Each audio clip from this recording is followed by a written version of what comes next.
আজকে শৈশবে ফিরে গেলাম সোনাওয়া বাসাতে। Flashback. সন্ধ্যা হলো মাত্র, আর আমাদের গোড়া মুড অন।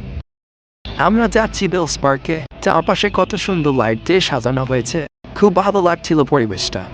পার্কে গিয়ে আমরা হামলে পড়লাম ফুচকার দোকানে। এটা কোনো কথা? দোকানদার ভাই ফুচকা বানাচ্ছে, আর এদিকে অচ্যুতের মুখ থেকে চাল পড়ছে। হা করে আছে, আর ভাবছে সে কখন ফুচকা মুখে নেবে।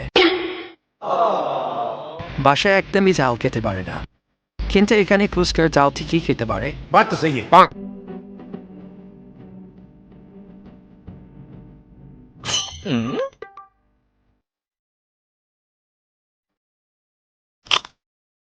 তারপর সোনা পাপাকে একটা খেলনা কিনে দিলাম, আর আমরা সেটা নিয়ে খেলতে শুরু করলাম। খেলাটা খুব এনজয় করছিল অচ্যুত, আমিও এনজয় করছিলাম।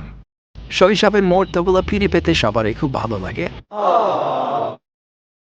এই ছোটবেলার দিনগুলোই সব থেকে বেশি আনন্দের। যদি সেই শৈশবে ফিরে যেতে পারতাম তাহলে কতই না ভালো হতো। 2 hours later. তারপর অবশেষে আমরা রওনা করলাম বাসার উদ্দেশ্যে।